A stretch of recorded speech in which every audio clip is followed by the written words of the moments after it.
இங்க நம்ம பிரச்சனையவே நம்மளால டீல் பண்ண முடியல.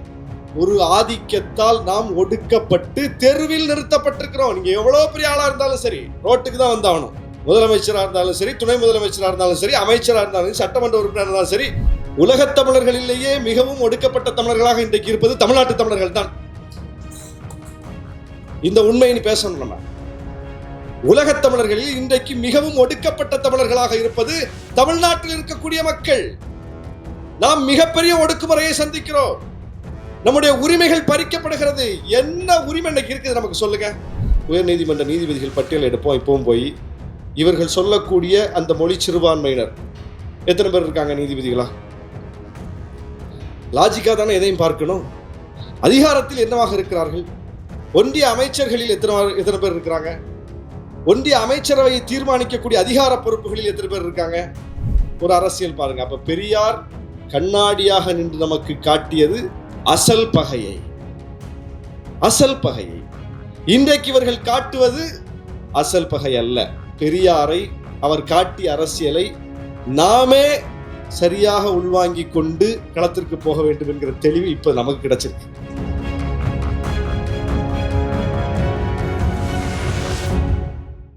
சட்டமன்ற தேர்தலின் போது நான் நாகப்பட்டினம் தொகுதியினுடைய வேட்பாளர், தோழர் எழும்பூர் தொகுதியினுடைய வேட்பாளர். தேர்தல் நாளன்று தோழருக்கு வாக்களிக்க வேண்டும் என்பதற்காக, ஏன்னா என் வாக்கு இங்கே இருக்கு எழும்பூர்ல,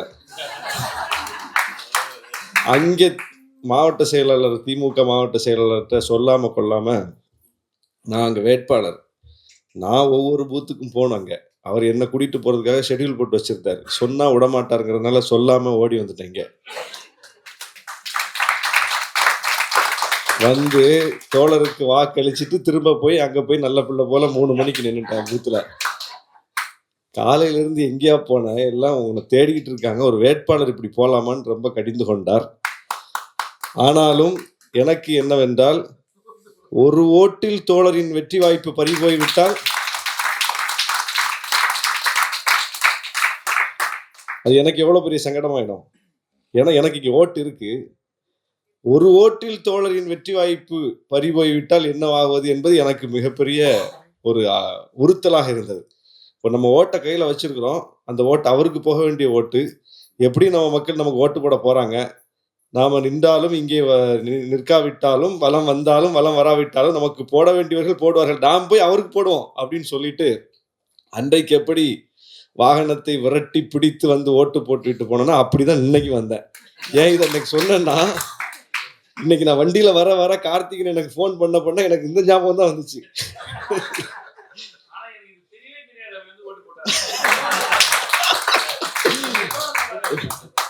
அவரால் நம்பவே முடியல.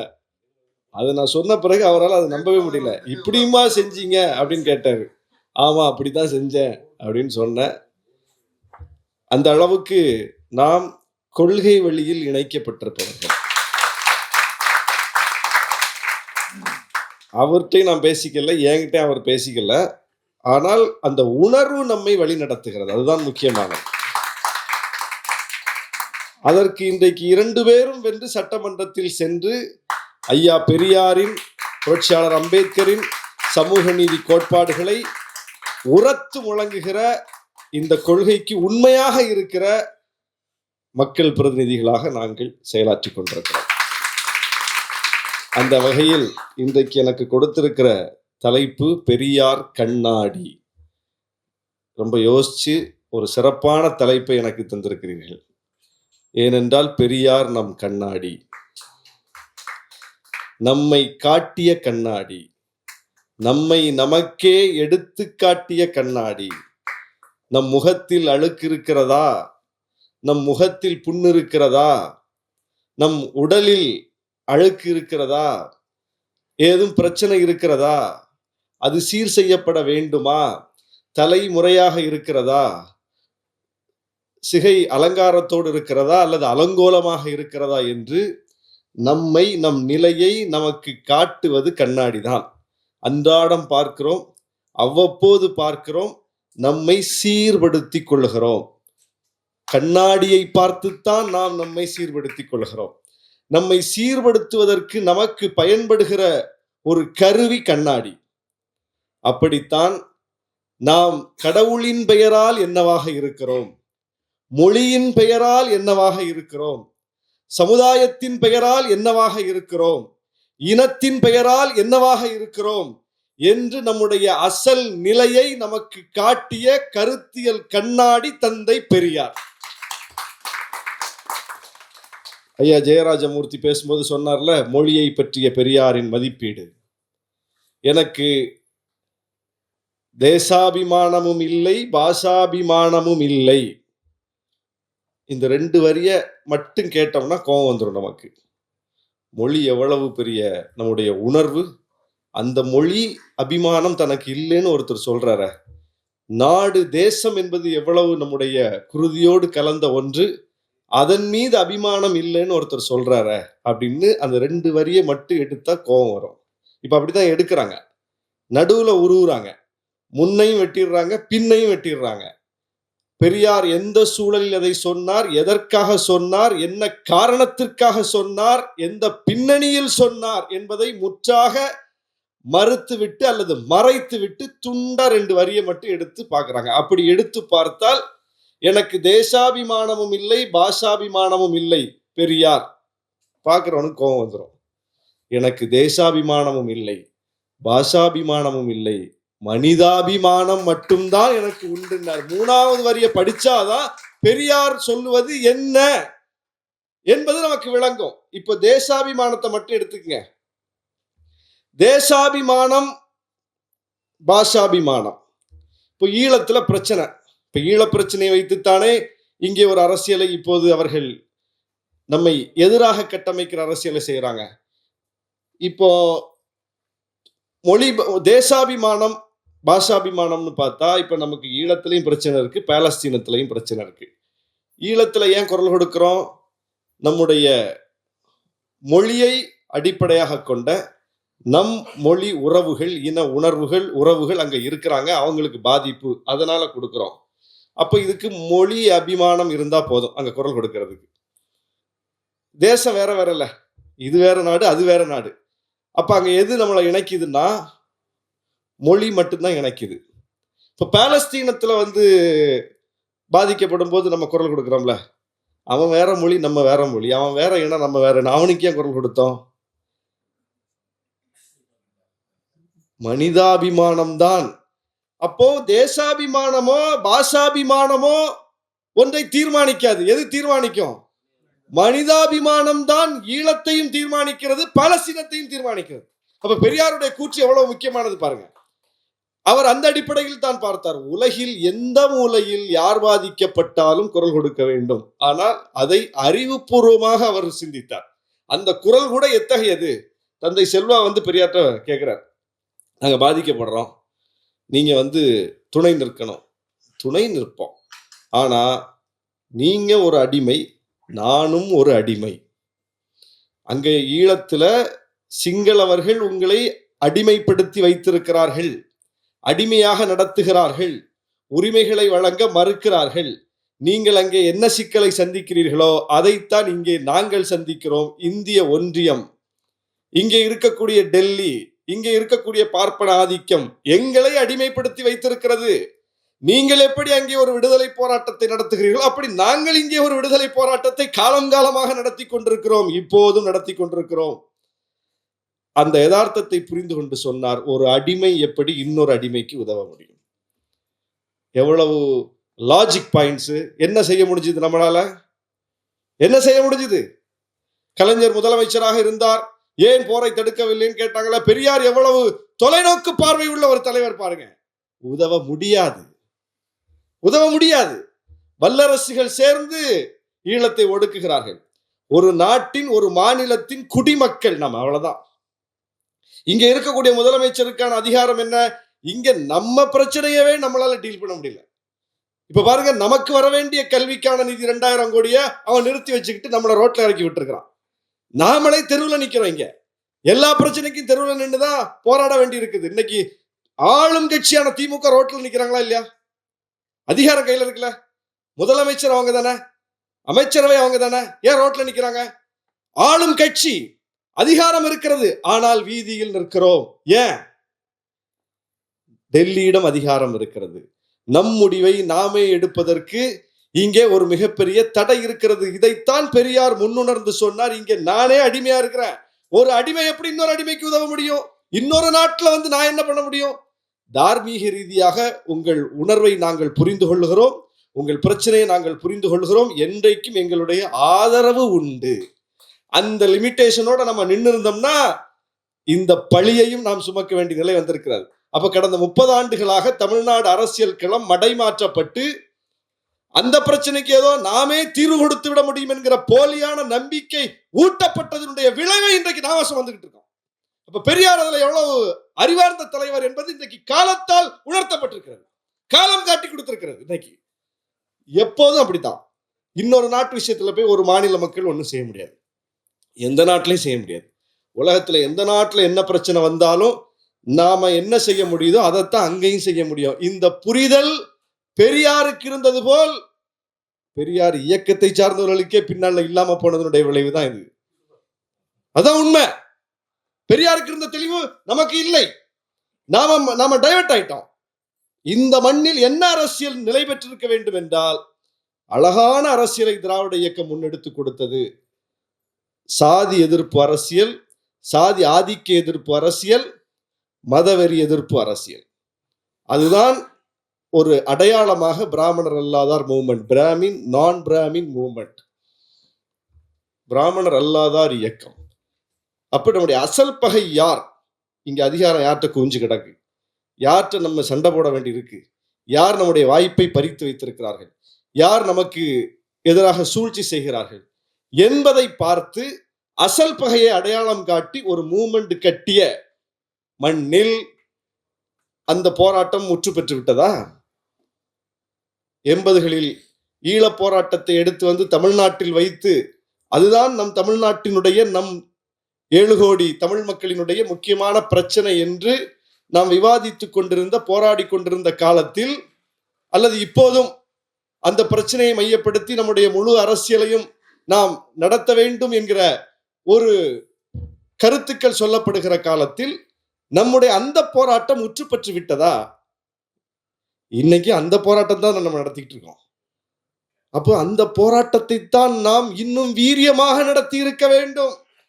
அந்த தண்டவாளத்தில் இருந்து மாறி வேற ஒரு ட்ராக்கு நம்ம போனதுனால இப்ப என்ன ஆகி போச்சுன்னா, பாருங்க, பார்ப்பான் என்றால் எல்லோரையும் சமமாக பார்ப்பான் என்று சொல்ல வேண்டிய நிலை வந்துவிட்டது. பெரியாரா தலைவர் பாரதிதான் எங்களுடைய ஆசான் என்று சொல்ல வேண்டிய நிலை வந்துவிட்டது. ஊவை சாமிநாத ஐயர் அவர்தான் தமிழின் முன்னோடி என்று சொல்ல வேண்டிய நிலை வந்திருக்கிறது. உண்மையிலேயே தமிழுக்கு பங்காற்றியவர்கள் அவர்கள் யாராக இருந்தாலும், எந்த சாதியாக இருந்தாலும், எந்த சமூகமாக இருந்தாலும் அவர்களை தூக்கி வைத்து கொண்டாடுவதுதான் தமிழ்நாடு. அவருடைய பங்களிப்பு என்னவோ அந்த பங்களிப்புக்கு ஏற்ற அடையாளங்களை, பங்களிப்புக்கு ஏற்ற மரியாதையை நாம் எல்லோருக்கும் கொடுத்து கொண்டிருக்கிறோம். நம்ம கிட்ட அந்த பார்ஷியாலிட்டி எல்லாம் கிடையாது, பாரபட்சமான அணுகுமுறை நமக்கு கிடையாது. எல்லோரையும் போற்றி இருக்கிறோம். தமிழ்நாட்டில் கலைஞர் போற்றாத தமிழறிஞர்கள் உண்டா? எல்லாருக்கும் செலவு வச்சிருக்கிறாரு. மாப்போசிக்கு இன்றைக்கு தியாகராயனர்ல சிலை இருக்கிறதே, மாப்போசி என்ன திராவிட இயக்க தலைவரா? சிலை வச்சது யாரு? யாருக்கு வைக்கல? யாருக்கு இங்க வந்து நினைவிடம் இல்லை? எல்லோருக்கும் வைத்தவர் கலைஞர் தான். அப்போ அந்த உணர்வு இங்க இருக்கிறது. ஆனால் நம்முடைய அரசியல் திசை வழி எப்படி இருக்க வேண்டும்? எது நம்முடைய முதன்மை பிரச்சனை? எது நம்ம முதன்மை பிரச்சனை? இன்னைக்கு எது நம்முடைய முதன்மை பிரச்சனை? ஈழத்து மக்களுக்கு எது முதன்மை பிரச்சனை? சிங்களவர்களோடு மல்லு கட்ட வேண்டிய, யுத்தம் நடத்த வேண்டிய, போராட வேண்டிய, உரிமைகளை பெற வேண்டிய பிரச்சனை தான் அவர்களுக்கு முதன்மை பிரச்சனை. மட்டுமல்ல, முழு பிரச்சனையும் அதுதான். அப்போ அந்த நிலைப்பாட்டில் அந்த மக்கள் தெளிவாக இருக்கிறார்கள். நமக்கு எது முதன்மை பிரச்சனை? நமக்கு எது முழு பிரச்சனை? இன்னைக்கு நீட்டை எதிர்த்து போராடி கொண்டிருக்கிறோம். யாரால்? எதனால்? இன்றைக்கு கல்விக் கொள்கையை எதிர்த்து போராடி கொண்டிருக்கிறோம். யாரால்? எதனால்? இன்றைக்கு நமக்கு வர வேண்டிய பங்கை, நமக்கு வர வேண்டிய பங்கை, எதுவும் ஸ்பெஷல் ஸ்கீம்லாம் கிடையாது, நமக்கு வர வேண்டிய பங்கு, நமக்கு தருவதாக ஒப்புக்கொண்ட நிதி, சட்டம் சொல்லக்கூடிய நிதி, பேரிடர் வந்தால் இத்தனை விழுக்காடு ஒன்றிய அரசு வைக்கணும், இத்தனை விழுக்காடு மாநில அரசு வைக்கணும், ஒரு பேரிடரை எதிர்கொள்ளணும்னு சட்டம் சொல்லுது, பேரிடர் மேலாண்மை சட்டம் சொல்லுது. அந்த நிதியை தரமாட்டான். எல்லா மாநிலத்துக்கும் கொடுக்குறான், தமிழ்நாட்டுக்கு தரமாட்டான். தமிழ்நாட்டுக்கு வந்து ஒன்றிய குழுதான் பாராட்டிட்டு போகுது. பேரிடர்லாம் வந்துச்சு, உண்மைதான், நாங்க பார்த்திருக்கோம், பாதிப்புலாம் உண்மைதான். இந்த மாநில அரசு அதை சிறப்பா கையாண்டிருக்கிறது மட்டும் இல்ல, நிவாரணத்தை கொடுத்து முடிச்சிருக்குது, ரைட், ஓகே அப்படின்னு சொல்லி அவன் தான் வந்து ஆய்வு பண்ணிட்டு சர்டிபிகேட் பண்ணிட்டு போறான். ஆனா நிதியை தர மாட்டான். அப்போ எல்லாவற்றிலும் பாருங்கள், எல்லாவற்றிலும் இங்கே ஒரு ஆதிக்கத்தால் நாம் ஒடுக்கப்பட்டு தெருவில் நிறுத்தப்பட்டிருக்கிறோம். நீங்க எவ்வளவு பெரிய ஆளா இருந்தாலும் சரி, ரோட்டுக்கு தான் வந்தாகணும். முதலமைச்சராக இருந்தாலும் சரி, துணை முதலமைச்சராக இருந்தாலும் சரி, அமைச்சராக இருந்தாலும் சரி, சட்டமன்ற உறுப்பினர் இருந்தாலும் சரி, மக்களால் தேர்ந்தெடுக்கப்பட்டு தமிழ்நாட்டு மக்களால் வாக்களிக்கப்பட்டு இவர்கள் தான் எங்களின் பிரதிநிதிகள் என்று மக்களால் சொல்லப்பட்ட அந்த உச்ச பொறுப்பில் இருக்கக்கூடியவர்கள் யாரா இருந்தாலும் ஒன்றியத்தோடு போராட வேண்டிய நிலையில் இருக்கிறோம். ரோட்ல நின்று கேட்க வேண்டிய நிலைமையில் இருக்கிறோம். சட்டமன்றத்தில் இயற்றப்படுகிற தீர்மானங்கள், மசோதாக்களுக்கு ஏதாவது மதிப்பு இருக்குதா? மதிப்பு இருக்குதா? அதை மதிக்கிறான் அவன். ஒரு ஆளுநர் வந்து உட்கார்ந்துட்டு எவ்வளவு இடைஞ்சல் பண்றாரு நமக்கு. நம்முடைய மொழியின் அடிப்படையில் இன்றைக்கு இந்தியாவில் எதையாவது நம்ம தீர்மானிக்க முடியுதா? இப்போ மொழி உணர்வு என்கிற அடிப்படையில் பார்த்தா கூட தமிழ்நாடு என்பது 7 கோடி மக்கள், உலகத்திலேயே அதிக தமிழ் மொழி பேசக்கூடிய மக்கள் வசிக்கக்கூடிய ஒரு மண். அந்த மண் 7 கோடி 8 கோடி மக்களை கொண்டிருக்கிறோம். ஆனால் இந்த மொழிக்கு இந்த ஒன்றிய அரசிலிருந்து ஒரு அங்கீகாரத்தை பெற முடியல நம்மளால. ஒரு அடுத்த கட்ட முன்னேற்றத்தை நம்மளால பெற முடியல. அப்போ மொழி அடிப்படையில் பார்த்தாலும் கூட இந்திய ஒன்றிய அரசோடு செய்யக்கூடிய போர் தான் மிகப்பெரிய போர். ஆனா எவ்வளவு மடைமாற்றப்பட்டிருக்கிறோம் நம்ம. அப்ப இந்திய ஒன்றிய அரசு என்பது யாரால் வழிநடத்தப்படுகிறது? அதற்கு பின்னால் இருந்து இந்த அரசை வழிநடத்தக்கூடிய சக்திகள் யார்? அந்த நம்முடைய இனப்பகை யார்? அதை தெளிவா சொல்லி கொடுத்ததுதான் 100 ஆண்டுக்கு முந்தைய தமிழ்நாடு. ஆனா கடந்த 30 ஆண்டுகால தமிழ்நாடு என்பது ட்ராக் மாறிடுச்சு. இன்றைய இளைஞர்களிடம் எதிரியார் என்பது மடைமாற்றப்பட்டு தெலுங்கன் தான் எதிரி, மலையாளி தான் எதிரி, கன்னடம் தான் எதிரி, அருந்ததியர்கள் தான் எதிரி, முஸ்லிம்கள் தான் எதிரி. உருது பேசுற முஸ்லீமா அவன் தமிழ்நாட்டுக்காரன் கிடையாது, தமிழன் கிடையாது. அருந்ததியர்களா அவங்க எளிய மக்கள் எதிரிகளாக முன்னிறுத்தப்படுகிறார்கள். எவ்வளவு பெரிய துயரம் தமிழ்நாட்டில் பாருங்க. எளிய மக்கள், வாய்ப்பு மறுக்கப்பட்ட மக்கள், காலம் காலமாக உரிமைக்காக போராடி கொண்டிருக்கிற மக்கள், இந்த லிஸ்ட்ல இருக்கிறவங்க எல்லாம் யார்? இவங்க எல்லாம். அப்போ ஒரு எதிரியாக உண்மையிலேயே அதிகாரம் பொருந்தியவனைத்தான் பார்க்க முடியுமே தவிர, மற்றவர்களுக்கு வாய்ப்பை மறுப்பவனைத்தான் எதிரியாக பார்க்க முடியுமே தவிர, வாய்ப்புக்காக போராடக்கூடியவன் எப்படி எதிரியா இருக்க முடியும்? டெல்லியின் பார்வையில எல்லாரும் ஒண்ணுதான்.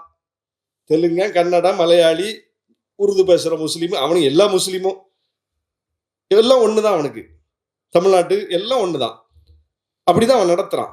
இன்னைக்கு வந்து சந்திரபாபு நாயுடுனுடைய ஆதரவுக்காக ஆந்திரா பக்கம் அப்படி முகத்தை திருப்பியிருக்கான். அது இல்லைன்னா ஆந்திராவுக்கு இது கொடுப்பானா? கர்நாடகத்துக்கு கொடுப்பானா? எந்த மாநிலத்துக்கு கொடுப்பான்? அப்போ தென் மாநிலங்களை அவன் எப்படி பார்க்கிறான்? இதுதான் முக்கியமான பார்வை. அவனையே ஏற்றுக்கொண்ட மண்ணை கூட, கர்நாடகத்தை கூட அவன் எப்படி பார்க்கிறான்? இந்த பார்வை நமக்கு வேணும். அப்படி இருக்கும்போது தமிழ்நாட்டுக்குள்ளே காலங்காலமாக இருக்கக்கூடிய மக்களை, பிறமொழி மக்களை எதிரிகளாக முன்னிறுத்தி ஒரு அரசியலை கட்டமைக்கிறார்கள். சரி, அப்படியே எடுத்துக்குவோம். உயர்நீதிமன்ற நீதிபதிகள் பட்டியல் எடுப்போம். இப்பவும் போய் இவர்கள் சொல்லக்கூடிய அந்த மொழி சிறுபான்மையினர் எத்தனை பேர் இருக்காங்க நீதிபதிகளா? லாஜிக்கா தானே எதையும் பார்க்கணும். அதிகாரத்தில் என்னவாக இருக்கிறார்கள்? ஒன்றிய அமைச்சர்களில் எத்தனை பேர் இருக்கிறாங்க? ஒன்றிய அமைச்சரவையை தீர்மானிக்கக்கூடிய அதிகார பொறுப்புகளில் எத்தனை பேர் இருக்காங்க? ஐஐடியில் யார் உட்கார்ந்து இருக்கிறா? யார் உட்கார்ந்து இருக்கிறா? ஐஐஎம்ல யார் உட்கார்ந்து இருக்கிறா? இந்த ஊடகங்கள் யாரால் வழிநடத்தப்படுகிறது? இந்த நாட்டினுடைய உச்ச பொறுப்புகள் அத்தனையிலும் ஒரே ஒரு சமூகம், ஆதிக்க சமூகம், முற்பட்ட வகுப்பினர் என்று அடையாளப்படுத்தப்பட்டவர்கள் தான் உட்கார்ந்திருக்கிறார்கள். பார்ப்பனர்கள் தான் உட்கார்ந்திருக்கிறார்கள். அது தெலுங்கு பேசுறவரும் இருப்பாரு, கன்னடம் பேசுறவராகவும் இருப்பாரு, மலையாளம் பேசுறவராகவும் இருப்பாரு, தமிழ் பேசுறவராகவும் இருப்பாரு, வட இந்தியக்காரராகவும் இருப்பாரு. ஆனா பார்ப்பனராக இருப்பாரு. அதுதானே முக்கியமானது அந்த இடத்துல. இப்ப இந்த மொழியை வைத்துக் கொண்டு அவர்களை மதிப்பிடுவீர்களா? அதையும் தாண்டி ஏதோ ஒன்று அங்க இருக்கிறதா? அப்ப இத மொழியா பார்க்கிறதா? எப்படி பார்க்கணும்? அப்ப திராவிட இயக்கம் எப்படி பார்க்க சொல்லி கத்துக் கொடுத்திருக்கு? நீ இன்னைக்கு எப்படி பார்க்கணும்னு இளைஞர்களுக்கு ஒரு தவறான வழிகாட்டுதலை காட்டுகிறாய். எவ்வளவு மோசமான ஒரு அரசியல் பாருங்க. அப்ப பெரியார் கண்ணாடியாக நின்று நமக்கு காட்டியது அசல் பகையை. அசல் பகையை இன்றைக்கு இவர்கள் காட்டுவது அசல் பகை அல்ல, அசல் பகை அல்ல. நட்பு முரண் பகை முரண் இருக்கு. பகை முரண் வேற, நட்பு முரண் வேற. மலையாளியோட இங்க இருக்கக்கூடிய மொழி சிறுபான்மையோட நமக்கு நட்பு முரண் இருக்கு, பகை முரண் இருக்கா? அவன் புரியாம சில விஷயங்களை செய்வான். ஆனால் பகை முரண் யார்? அந்த பகை முரணைத்தான் இங்கே திராவிட இயக்கம் அடையாளம் காட்டியது. அதை விட்டுட்டாங்க. இன்னைக்கு சண்டை யாருக்கு நடக்குது? யாருக்கு சண்டை நடக்குது? ஈழத்துக்காக உண்மையிலேயே நின்ற மேதகு பிரபாகரன் அவர்களை உண்மையிலேயே சந்தித்த, அவரோடு உண்மையிலேயே உணவு உட்கொண்ட, அவரோடு உண்மையிலேயே பயிற்சிகளை மேற்கொண்ட கோவை ராமகிருஷ்ணன், கொளத்தூர் மணி, சுபவி, எங்க தலைவர், எல்லாரும் இந்த பக்கம் அப்படி நிக்கிறாங்க. அந்த பக்கம் இவர்களை எதிர்த்து ஒரு தம்பிகள் கூட்டம் வருது. இவர்களை எதிர்த்து இந்த ஈழத்திற்காக காலங்காலமாக எதிராக நின்றவர்கள் யார்? குருமூர்த்தி, சுப்பிரமணிய சுவாமி, துக்ளக் ஷோ, பெருங்கூட்டம். இன்னைக்கு இவர்களுக்காக வரிந்து கட்டி கொண்டு பேசுகிற பாண்டே வரைக்கும் ஒரு நாளாவது பிரபாகரனை ஏற்றுக்கொள்கிறேன், ஈழத்தை ஏற்றுக்கொள்கிறேன், புலிகளை ஏற்றுக்கொள்கிறேன், ஆதரிக்கிறேன், அவருடைய முழக்கம் சரிதான், அவருடைய போராட்டம் சரிதான் அப்படின்னு ஒரு வார்த்தை இவர்கள் உதிர்த்திருப்பார்களா? உதிர்த்திருக்க மாட்டாங்க. ஈழத்திற்காக போராடியவர்கள், சிறை சென்றவர்கள், எல்லாத்தையும் இழந்தவர்கள் என்று இந்த பக்கம் நிற்கிற பெருங்கூட்டம், அந்த பெருங்கூட்டத்தை எதிர்த்து இன்றைக்கு களத்திற்கு வந்திருக்கிற, அரசியல் களத்திற்கு வந்திருக்கிற ஒரு சிறு கூட்டத்தை ஏவி விடுகிறார்கள். ஆனால் ஈழத்தை எப்போதும் எதிர்த்து வந்தவர்கள் அந்த சிறு கூட்டத்துக்கு ஆதரவாக இன்னைக்கு பேசிக் கொண்டிருக்கிறாங்க. எப்படி கொண்டு வந்து டைவர்ட் பண்ணி விட்டாங்க பாருங்க பாலிடிக்ஸை. இப்ப பெரியார் இயக்கத்துக்கு இது தேவையா அப்படிங்கிற ஒரு இடத்துக்கு இப்ப வந்துருச்சுல்ல. திராவிட இயக்கத்துக்கு இந்த இது தேவையாங்கிற ஒரு கேள்வி இப்ப வந்துச்சுல்ல. அப்போ பெரியாரை, அவர் காட்டிய அரசியலை நாமே சரியாக உள்வாங்கி கொண்டு களத்திற்கு போக வேண்டும் என்கிற தெளிவு இப்ப நமக்கு கிடைச்சிருக்கு. நல்ல தலைப்பு கண்ணாடிங்கிறது. அந்த தெளிவு இப்பதான் நமக்கே கிடைச்சிருக்குது. நாமே நம்ம ரூட்டை நீ எப்படி போடணும், அந்த பாலிடிக்ஸ்ல டைவர்ட் ஆக கூடாது. ஏன்னா நாமே பெரும் பிரச்சனைகளை சுமந்து கொண்டிருக்கிறோம். நமக்காக யாருங்க ஐநாக்கு போவா? நமக்காக யார் போய் ஜெனீவால ஒரு தீர்மானத்தை போடுவா? நமக்கு பிரச்சனை இல்லையா? நமக்காக பேசுறது யார்? உலக அரங்கத்துல போய் பேசுறது யார்? நமக்காக என்றால் தமிழ்நாட்டுக்காக, தமிழ்நாட்டு மக்களுடைய உரிமைக்காக, இங்க இருக்கக்கூடிய மாநில சுயாட்சிக்காக. இங்க ஒரு மிகப்பெரிய டிஸ்கிரிமினேஷன் நடக்கிறது. அந்த டிஸ்கிரிமினேஷனை கொண்டு போய் உலக அரங்கத்துல வச்சு விவாதிக்கிறதுக்கு யார் இருக்கா? இன்னைக்கு பேப்பர் போட யார் இருக்கா? அப்போ உலகத் தமிழர்களிலேயே மிகவும் ஒடுக்கப்பட்ட தமிழர்களாக இன்றைக்கு இருப்பது தமிழ்நாட்டு தமிழர்கள் தான். இந்த உண்மையை பேசணும். நம்ம உலகத் தமிழர்களில் இன்றைக்கு மிகவும் ஒடுக்கப்பட்ட தமிழர்களாக இருப்பது தமிழ்நாட்டில் இருக்கக்கூடிய மக்கள். நாம் மிகப்பெரிய ஒடுக்குமுறையை சந்திக்கிறோம். நம்முடைய உரிமைகள் பறிக்கப்படுகிறது. என்ன உரிமை இன்னைக்கு இருக்குது நமக்கு சொல்லுங்க? வரி விதிக்கும் உரிமை மாநில அரசின் கட்டுப்பாட்டில் இருந்தது, அதிகாரத்திற்குட்பட்டது. இன்னைக்கு ஜிஎஸ்டின்னு சொல்லி அவன் எடுத்துட்டு போயிட்டான். சட்டம் ஒழுங்கு உரிமை, போலீஸை வச்சுக்கிட்டு நாம டீல் பண்ணிக்கிட்டு இருந்தோம். இன்னைக்கு ஒரு கொலை நடந்தா கூட என்னையே வந்து விசாரிக்கிறான். இங்க கேம்ப் போட்டு ஆபீஸ் போட்டு உட்கார்ந்து இருக்கிறான். இந்த பொது விநியோக திட்டம், ரேஷன் கார்டை வச்சுக்கிட்டு நாம உணவுப் பொருளை விநியோகம் பண்ணிட்டு இருந்தான். அவன் இப்போ ஒரே கார்டு ஒரே ரேஷன் கார்டுன்னு கொண்டு வந்துட்டான். மின்சாரம், தமிழ்நாடு மின்சார வாரியம் டிஎன்இபி அதுக்கு பேரே. இன்னைக்கு உதய மின் திட்டம்னு சொல்லி அவன் எல்லாத்தையும் தீர்மானிக்கிறான். கரண்ட் பில் என்னங்கிறத கூட, அதுக்கு என்ன விலைன்னு கூட, யாற்ற வாங்கணும் யாற்ற விற்கணுங்கிறத கூட அவன் உட்காந்து தீர்மானிக்கிறான். என்ன இருக்கு நம்ம கிட்ட? என்ன இருக்கு?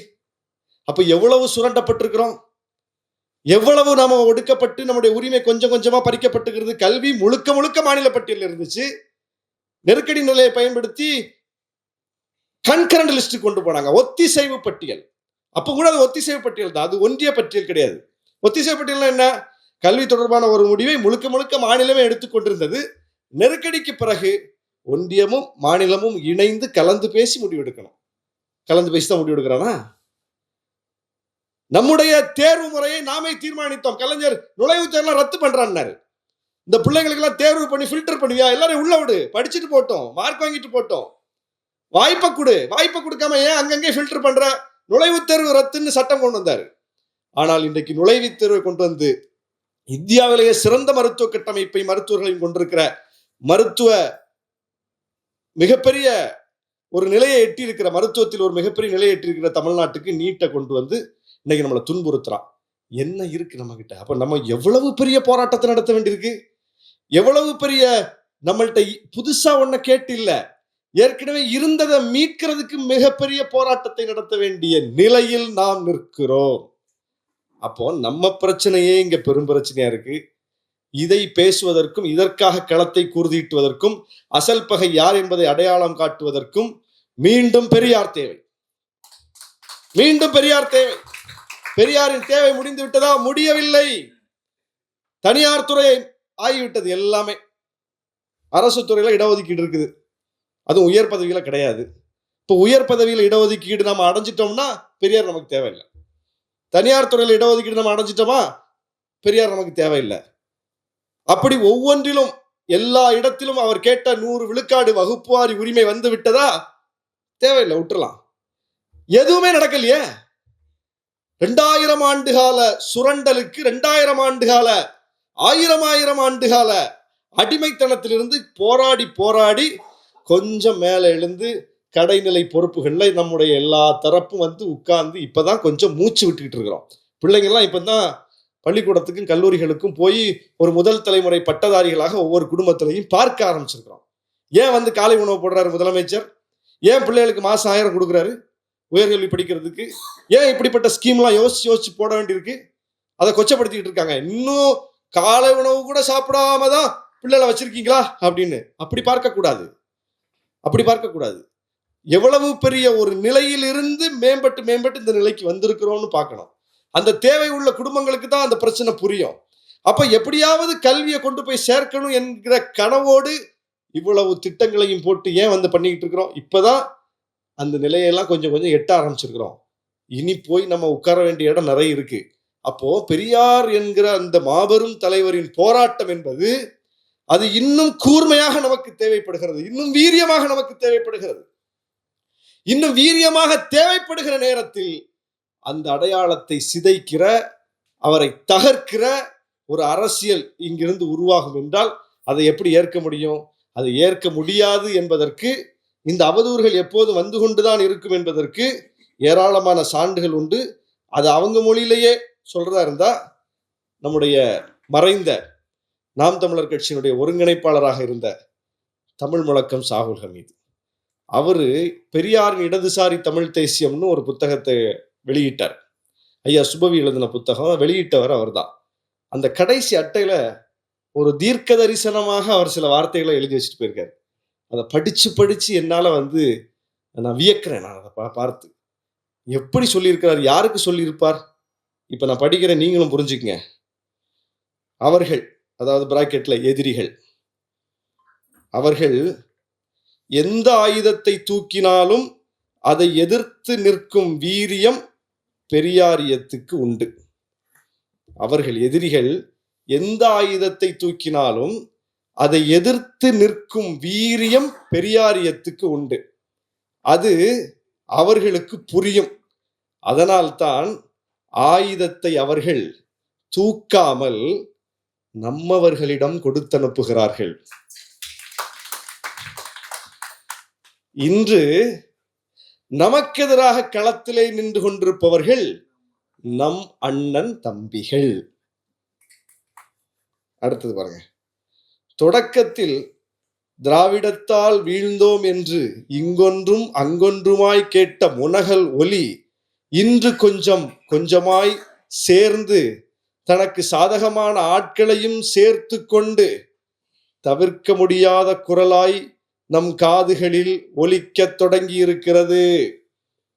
அதன் நீட்சியாக திராவிட இயக்கத்தின் மீதான காழ்ப்பும் கோபமும் ஒன்று குவிக்கப்பட்டு பெரியார் என்ற ஒற்றை மனிதர் மீது வீசப்படுகிறது. ஓர் இயக்கத்தை பற்றியோ தனி மனிதரை பற்றியோ மாற்று கருத்துகள் இருக்குமாயின் அதில் எது உண்மை என்பதை முடிவு செய்வதை வரலாற்றின் கையில் ஒப்படைத்து விடலாம். ஆனால் அவை கருத்துக்களாக இல்லாமல் அவதூறுகளாக இருக்குமாயின் தாமதிக்காமல் உடனடியாக பதில் சொல்வதே நியாயம். ஓரிரு குரல்கள் தானே என்று அசட்டையாக இருக்க முடியாது. பெரியார் உட்பட யாரும் விவாதத்துக்கு அப்பாற்பட்டவர்கள் அல்லர் என்பதில் எங்களுக்கு ஆழமான நம்பிக்கை இருக்கிறது. கீழே கையெழுத்து போட்டிருக்கார், பெரியார் வழியில் சே சாகுல் ஹமீது தமிழ் முழக்கம்.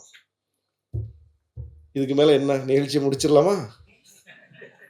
அப்போ எவ்வளவு தேர்ந்தெடுத்த வார்த்தைகள்ல சொல்லியிருக்காரு பாருங்க, தீர்க்க தரிசனமா சொல்லியிருக்காரு. அவங்க இப்ப ஆயுதம்லாம் எடுக்க மாட்டாங்க, ஆயுதத்தை நம்ம அண்ணன் தம்பி கையில கொடுத்து நமக்கு எதிராக அனுப்புறாங்க. இது நடக்கும். ஆனாலும் நாம இவங்க தானே, சின்ன சின்ன தம்பிகள் தானே அப்படின்னு விட்டுறக்கூடாது. தெளிவாக நம்முடைய கருத்தை சொல்ல வேண்டும், பெரியாரியத்தை எடுத்து சொல்ல வேண்டும், பெரியார் தொடர்ந்து விவாதிக்கப்பட வேண்டும், பெரியார் தொடர்ந்து வாசிக்கப்பட வேண்டும், பெரியார் தொடர்ந்து எளிய மக்களிடமும் அனைத்து மக்களிடமும் கொண்டு சேர்க்கப்பட வேண்டும். ஏனென்றால் அவர் நம் கண்ணாடி, நம்மை நமக்கு காட்டிய கண்ணாடி. வாய்ப்புக்கு நன்றி, வணக்கம்.